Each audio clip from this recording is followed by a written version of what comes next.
Shalom, HALALYAM, YAHAWAH, BAHASHAM, YAHAWASHI, BAHASHAM, QADASH. Double honors into my apostles and elders of great millstone that rule well and teach well. Peace, blessings, and salutations of the hopeful elect. It's your fellow servant and brother RAWCHAA from the GMS Orlando camp. And I just want to make a quick lesson through the Spirit, something I've been wanting to make a lesson on. Going into how sometimes the blue letter, the interlinear, going into the meanings of certain words, it goes off at times. Sometimes it's wrong. We use the blue letter, starting from the apostles and elders of Great Millstone on down. We've been taught to go into words and search out the meaning and the context of certain things.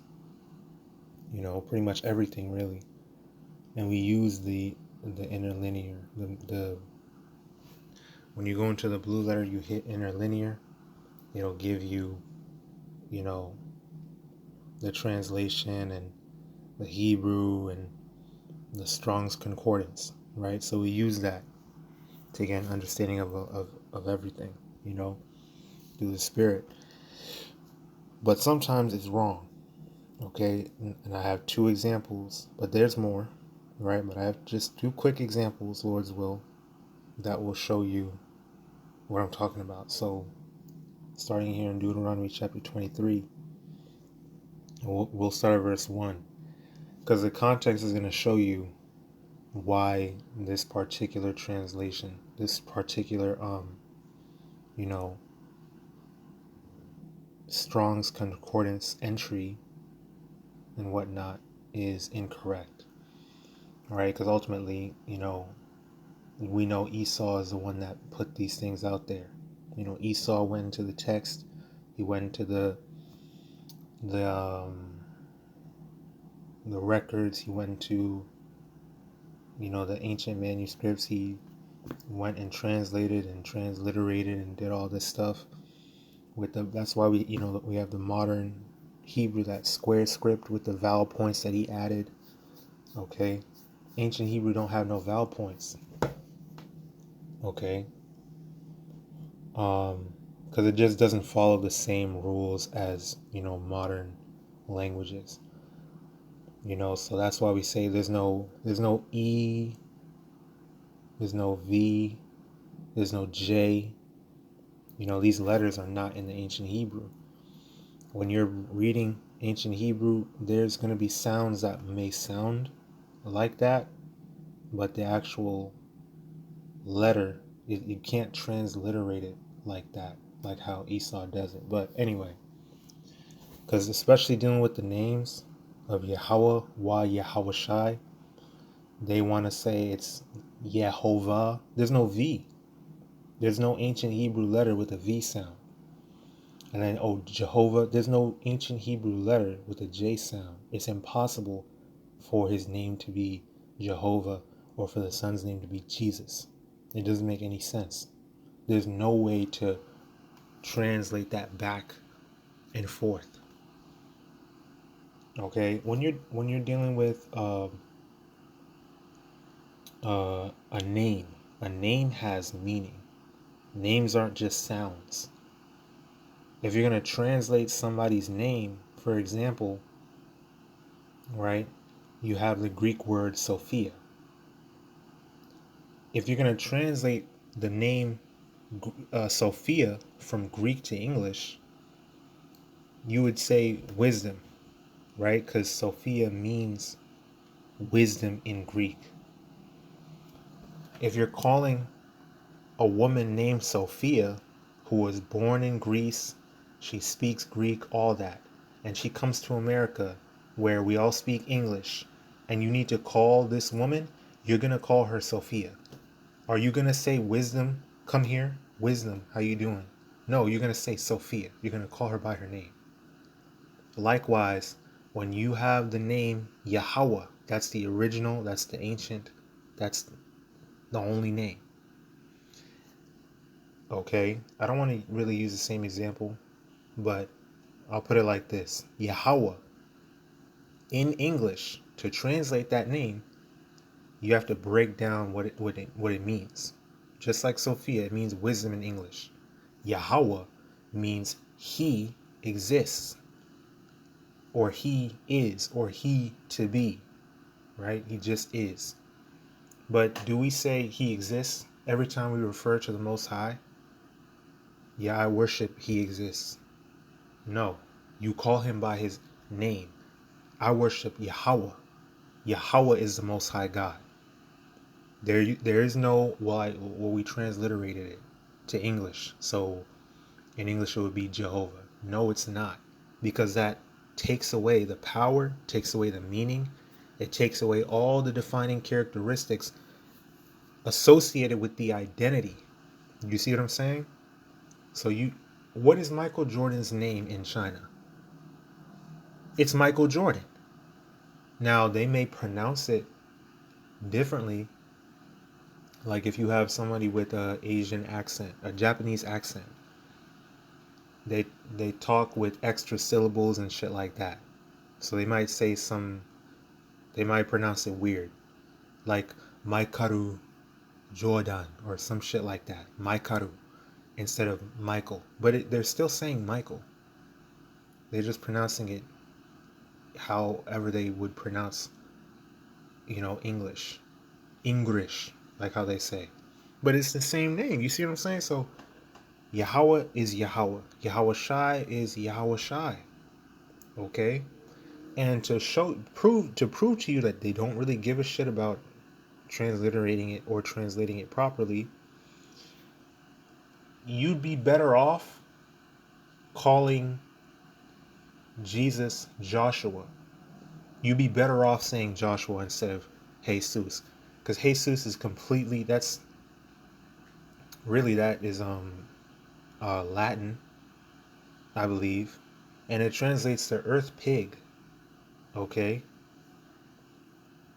so you'd be better off, if you're going to refer to Christ in English, if people had intellectual or linguistic integrity, if you will, then they would call him Joshua instead. Where the hell did Jesus come from? That's nothing but that shows you. Okay, but so that's one example that we just went into, right? Because when you go into the blue letter, I mean, I'm sure you've gone into it before, right? You'll see Jehovah, you'll see all this stuff, right? And they'll even tell you, well, let me just go to it, right? If we just look up Jehovah,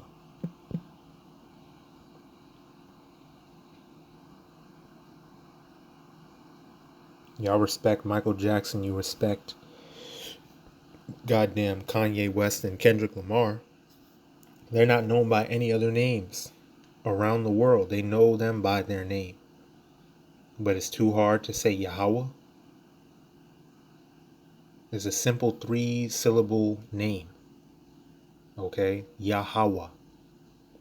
Anybody in the world can say Yahawah. It's not hard. Okay? People just be making excuses. So when you go to this Strong's H3068, now even when you read, matter of fact, let's go here real quick. Okay, so check this out. Right? I don't know if I can rotate it. It doesn't look like I can. But even when you look at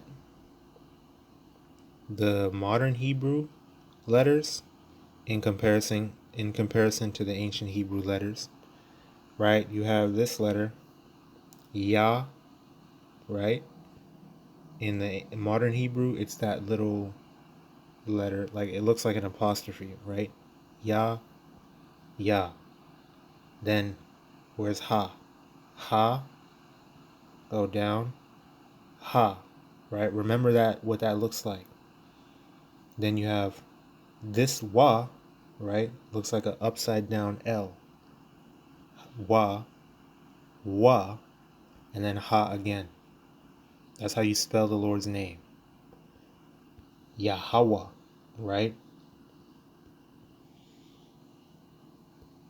So even going from the ancient Hebrew to the modern Hebrew, It essentially makes up the same, it's the same thing. But for some reason, these niggas pronounce it Yehovah. Why? Because they added vowel pointings. They even say right here, it's unpronounced except with the vowel pointings of. Says who? Says Esau? Says the small hats? Because before them vowel pointings existed, his name was still Yahawah. We knew him by Yahawah. Alright? That's how you know this is for us. It's not for these damn heathens. Especially not for the so-called white man. Okay? It's Yahawah. There ain't no Yehovah. Where is the V? That's a Wah. You see? So it says the existing one. The proper name of the one true God. Period. So where are you getting Jehovah from? Where are you getting Yehovah from? Or Yahweh? Yahweh? What are we talking about? You guys, these niggas can't even decide on a name. So it's Yahawah, period. That's it. Now, so that was the first example of the blue letter going off, among other things.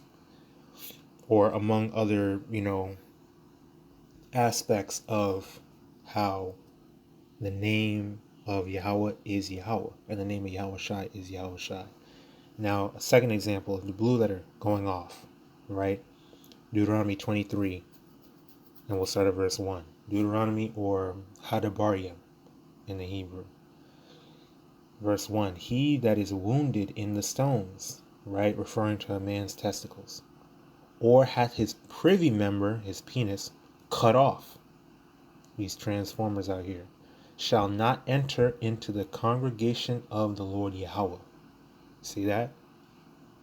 Verse 2, a bastard shall not enter into the congregation of the Lord Yahawah.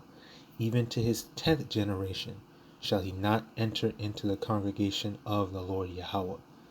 Right? And it's key. It's key that the scriptures is speaking about males, talking about men. From the first verse, we're talking about men. In general, the scriptures are directed towards Israelite men. The Lord is speaking unto his people. He's speaking unto his men, the men of Yasharallah. All right. So it's not for no reason. This is not one of those moments where the scriptures say he or man, but it's also referring to women too. No, this is a point in the scriptures where it's specifically referring to males, the male sex, the male gender, whatever you want to call it. Okay. It's important that you keep that in mind, because verse 2, when you go to bastard, you might ask yourself, okay, what's a bastard? And you heard that word mamzer. Israel talking about mamzer for years, arguing, debating, and all that shit. Now, here's where the blue letter and all these niggas discussing this have gone off, right? Strong's H4464. It says bastard, child of incest, illegitimate child, which there's no such thing, as an illegitimate child. All right, because what's an illegitimate child? A child out of quote unquote wedlock. But there's no such thing as there's really no such thing as out of wedlock, because when you have sex, those two people, they're married, right? Well, they're supposed to be. Okay. Yes, we had ceremonies, we had celebrations, gatherings, weddings like that, out of tradition. But lawfully, a man and a woman, when they have sex, they are supposed to stay together. Okay? Now, you have certain instances where it's like, well, this woman is actually a prostitute, or, the father could disannul and utterly refuse the man. Okay, well, he'd still have to pay the dowry of virgins, right? He still have to pay the father, right? So there are cases, okay, we're not saying as soon as you have sex with anybody, you just have to stay with them. You know, use your common sense and use wisdom. All right, yes, there are prostitutes out here. We're not saying you're married to a prostitute just because you have sex with her, right? But that's how it's supposed to be. That's lawful. Is that when a man and a woman, you know, just a normal man and a normal woman have sex, you're not supposed to just meet up, hook up. There's no such thing as hookups or just casual sex amongst the children of Israel. You're supposed to stay together. That's supposed to be a commitment. Okay? And why would you argue against that unless you want to be a whore? Okay? You're supposed to stay with whoever you have sex with. That's why sex is not meant to be casual. That's why you're not supposed to just be out here giving the box to anybody. Okay?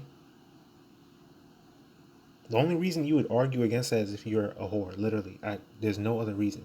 Why would you argue against sex being marriage unless you wanted to have casual sex? Why do you even have a problem with that?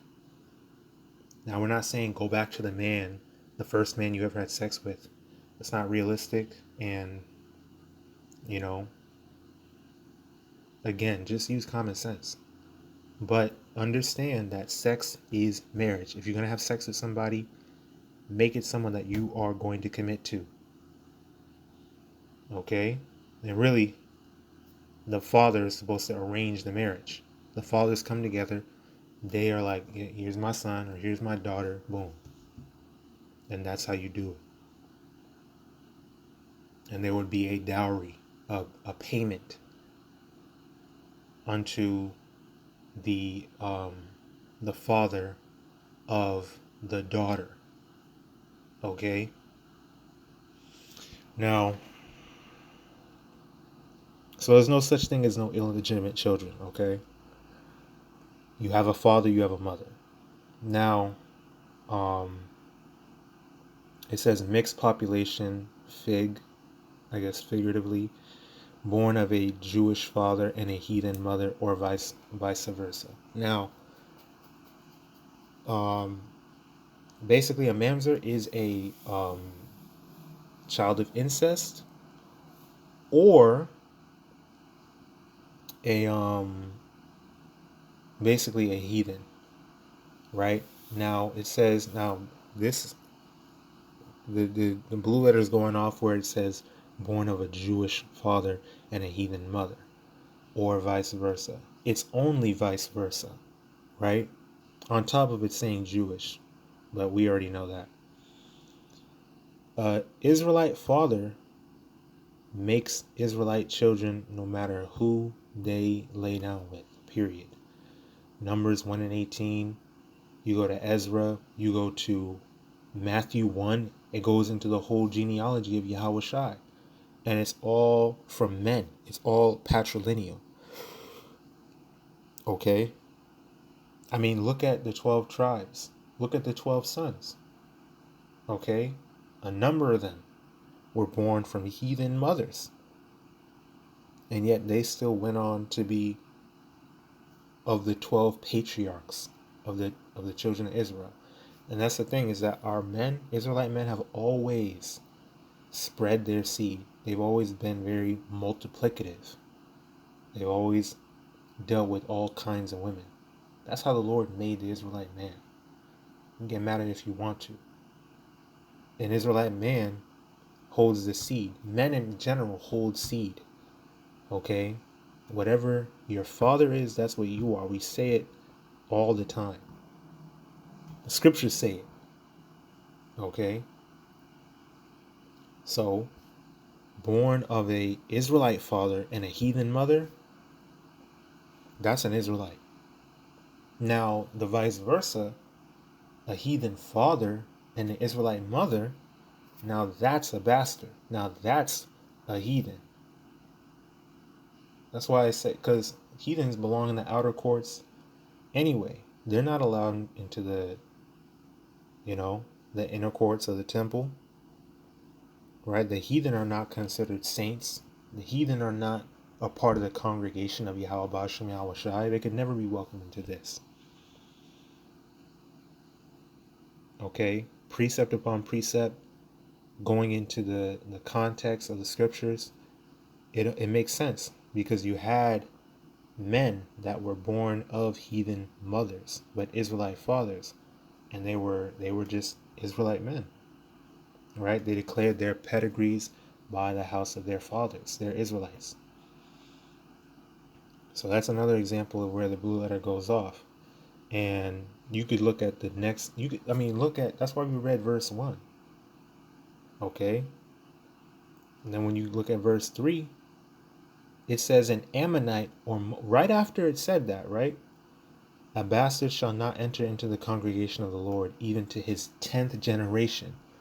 Even to his 10th generation. So this, child of incest, or this heathen who has a Israelite mom and a heathen father, so he's a heathen, even to his 10th generation, he cannot enter into the congregation of the Lord. Why? Because he's a heathen. And all of his children, it don't matter who he sleeps with, don't matter who he marries, even if it's an Israelite woman, the woman is bearing fruit of a heathen man. So even to his 10th generation, meaning he'll never,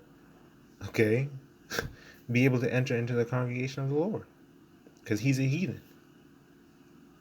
All his descendants go back to his seed and his father's seed, which are heathens. Okay. Now it says, right after that, it says what?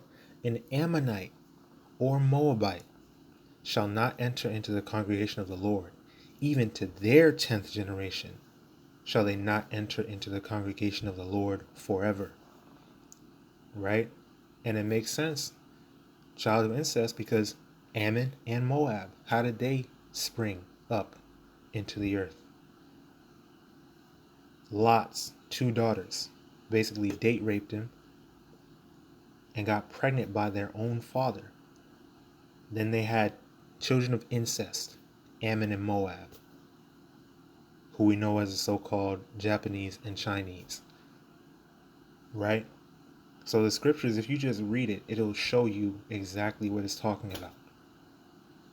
That's why them niggas they could never get this. They could never be welcomed into this. That's the Lord's decree.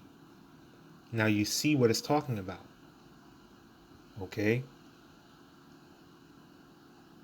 Hey, a lot of us are so-called, and I say so-called so you understand. A lot of us are so-called illegitimate children, right? Illegitimate children in the eyes of this society is just children out of wedlock. That's like damn near, that's all of us. Like, what the hell? Teen moms, everything. So no, it doesn't make sense. The Lord don't give a shit about no marriage contract that Esau constructed, going to a courthouse and all that bullshit. No, you're wedded. That is wedlock. Sex, that is wedlock. Right? Now we're under the curses, and Jake is wicked, so shit is all out of order, and they don't stay together most of the time, a lot of the times, and it just happens like that. Does that mean that you're illegitimate? Does that mean that you're a bastard? No. Okay? Your father is an Israelite, period. Alright, we care about how YAHAWASHI sees us, not how the world sees us and what they say and what definitions they want to ascribe and come up with. So there's the second example. Now the third example, it's a bit more to it, but basically we'll just keep it simple, right? Hell, something that the blue letter goes off completely on. We'll just use this as an example. Deuteronomy 32 and 22. For a fire is kindled in mine anger, and shall burn unto the lowest hell, and shall consume the earth with her increase, and set on fire the foundations of the mountains. Right? So, going into basically, you know, wrath, right? The Most High's wrath.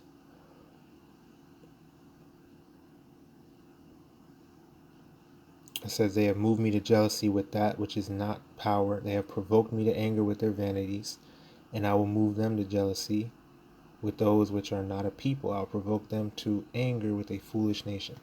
But anyway, the point being that word hell, right? Strong's H7585. YAHAWAH. YAHAWAH. Right? Or Sheol. And it says underworld, grave, hell, pit. The underworld, which there's no such thing as an underworld. Okay, you're not some damn vampires and zombies and shit. There's no such thing as the underworld. Right? And you'll see it in the New Testament as well. Right? It says the designation, the Old Testament designate, well, from the Old Testament to the New, it didn't change. What do you mean the Old Testament designation? There's only one designation. It says the Old Testament designation for the abode of the dead, place of no return, without praise of God, wicked sent there for punishment, righteous not abandoned to it, of the place of exile, of extreme degradation in sin.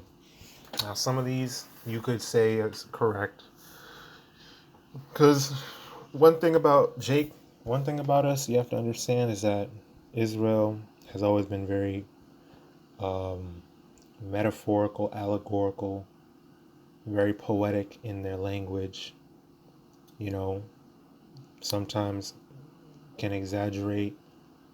Okay, a lot of it is parabolic, dark sayings, mysteries, dark speeches. So it's like that, it's not always super literal. A lot of it is very poetic language. So you could say, yeah, this is correct, like the abode of the dead. Yes, that's correct, because we're talking about the grave or the pit, a literal pit that dead bodies get buried in, 6 feet under, like they say. This word, which is translated in English to hell, goes back to the Hebrew word sha'awal, which just means grave. Okay? When you die, you go into the grave. Your body goes into the grave. But your spirit's not in the grave. Your spirit's not in no underworld. The spirit goeth up. The scriptures say that. Matter of fact, let's grab this, because this is precept upon precept. This is how we know the blue letter is going off. But before I get that, let me just go through the rest of these. Place of no return. Okay. Yeah. Because once a person dies, well, I wouldn't even say that, because there were people that were resurrected. YAHAWASHI was resurrected. Paul, at one point, So, but technically, sure, right? But that's your body, though. That's one lifetime. We're regenerated unto the third or fourth generation.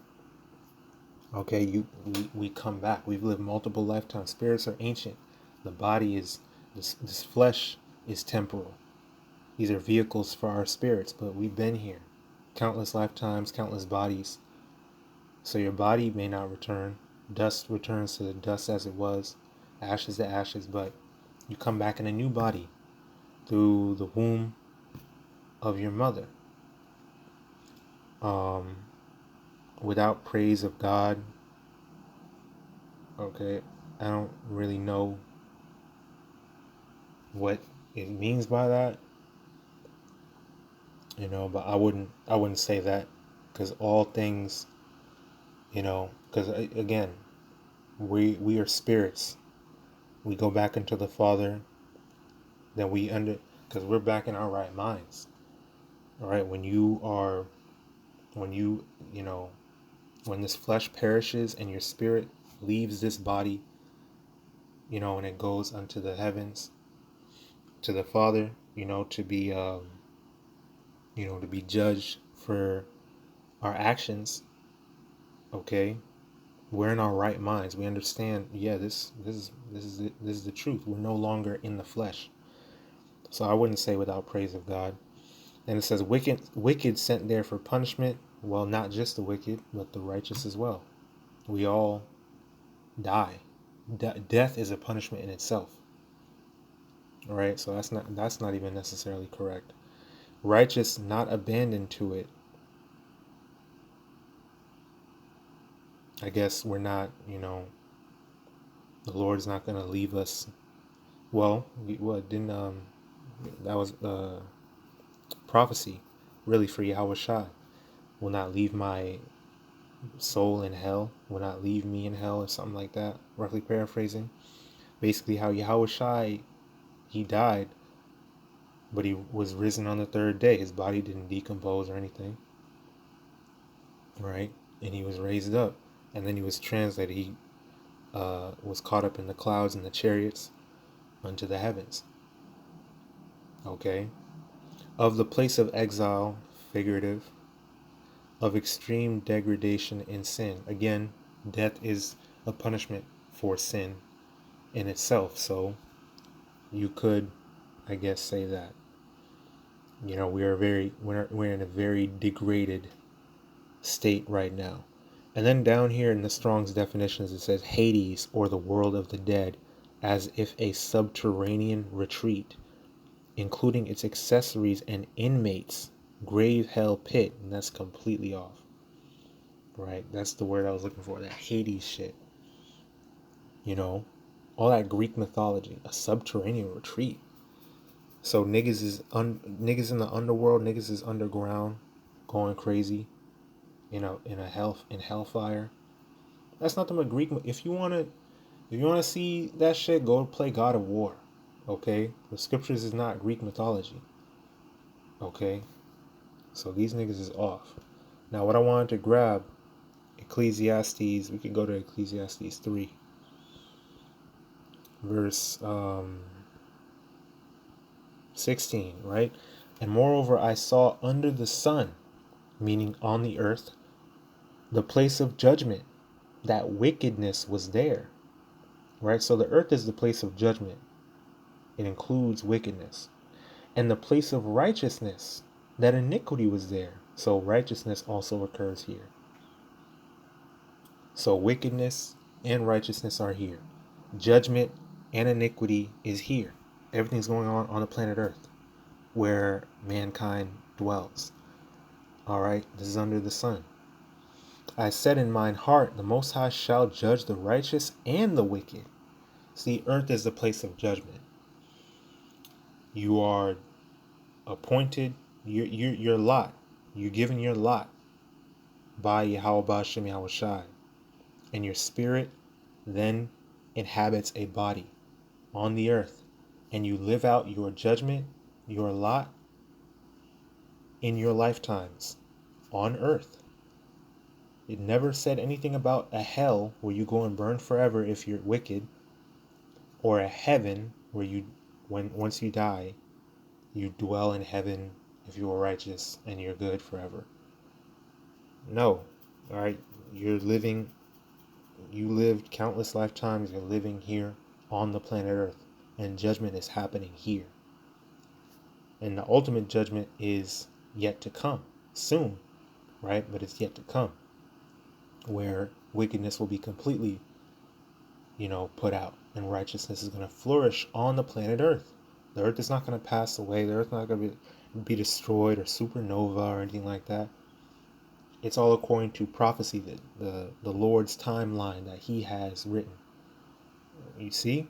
So the Most High shall judge the righteous and the wicked, for there is a time there for every purpose and for every work. Okay? Now, jumping down to verse 20, right? Because it goes into how, we all, people and animals, we all die, right? Verse 20, it says, all go unto one place. all are of the dust, and all turn to dust again. Right? The Lord created man out of the dust of the earth. Who knoweth the spirit of man that goeth upward, right? The spirit of man go up into the heavens, like I said, to receive their judgment, to receive whatever they've been allotted of the Lord. That's why we say the wicked is always the wicked, the righteous is always the righteous. The elect has always been the elect. Okay? The Edomites have always been the Edomites, so on and so forth. Your spirit, you are who the Lord has appointed you to be. You're not going to come back. If you was an Edomite before, you're not going to come back as an Israelite next. You received your allotment. You received your judgment. And that's the life that you're going to live when the Lord sends you back unto the earth. Okay? Who knoweth the spirit of man that goeth upward, and the spirit of the beast that goeth downward to the earth? Because beasts they operate off of instinct. They're beasts. They're lower than men. All right? They were made to be in subjection to mankind. The Lord made Adam Lord of all the beasts, the fowls, fishes, all that of the earth, and creeping things. So beasts don't need to. They operate off of instinct. They don't need to get judged for anything. They're already more or less in order. I say more or less because they've of course been corrupted to an extent by the wicked heathens, especially Esau, Edom, which has done experiments, which has, dispossessed them, held them in zoo captivity, and abused them and performed bestiality and stuff like that. So animals is all messed up too, All creation groaneth and languisheth because of this damn devil taking peace from the earth.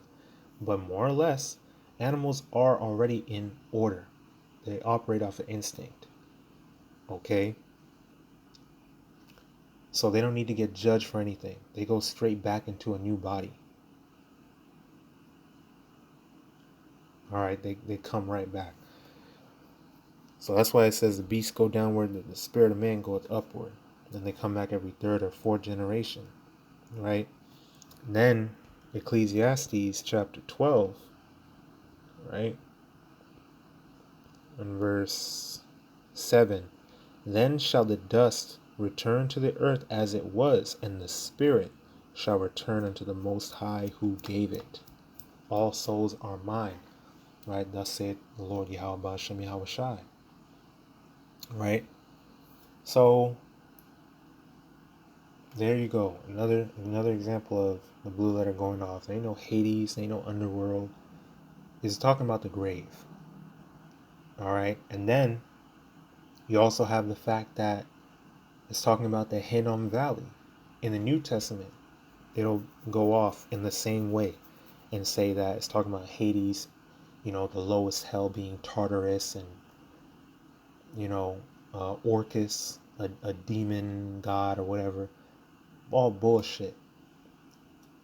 When it says Gehenna, right, that's a Greek word that was derived from two Hebrew words, Gayah and Hanam, meaning Hinnom Valley or Valley of Hinnom. And the Valley of Hinnom was where Israel, Jake's, right, the kingdom of Judah, was sacrificing children to these devils. Not these, the so-called white man, but idols, okay? Baal, Molech, whatever, The Hinnom Valley was where a lot of wickedness, a lot of ritual, filthy sacrifices was going on.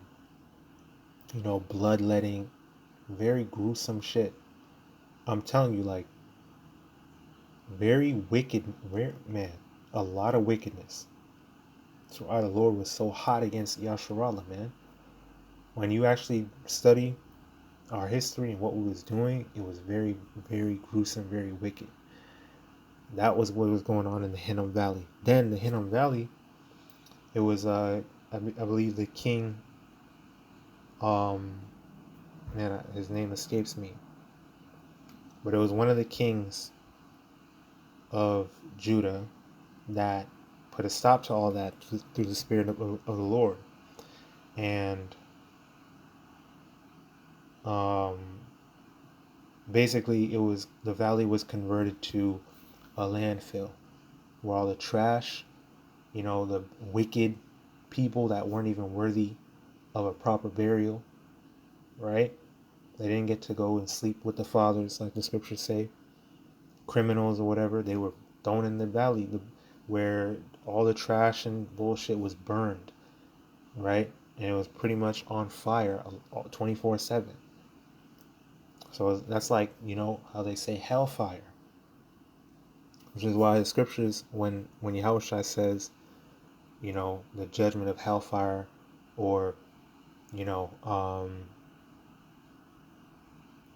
pluck out thy right eye, if it offend thee, roughly paraphrasing, it's better you have one member perish than the whole body to be cast into hellfire.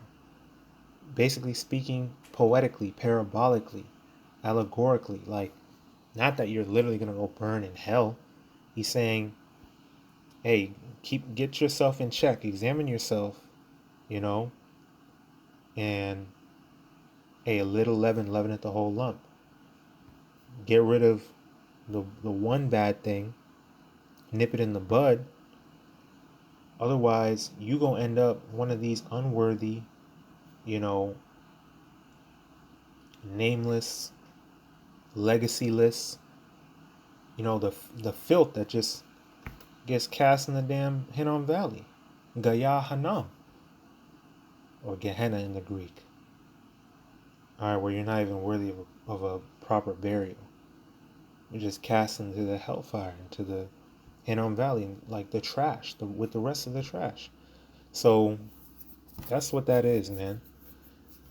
So, like I said, that's just a few examples. There's more. You just have to filter it through the scriptures. And it comes through, studying. Okay, studying to show yourself approved. Precept upon precept, line upon line, here a little and there a little. And that's how we know what the scriptures is really talking about and what these words really mean. Okay, so I pray this is edifying, exhorting, and uplifting through the spirit and power of YAHAWASHI. Double honors into my apostles and elders of Great Millstone. Peace, blessings, and salutations to the hopeful elect. And blessings, honor, glory, and power be unto YAHAWAH, YAHAWASHI, Tham Yud, YAHAWAH, YAHAWADAH, always and forever. Shalom.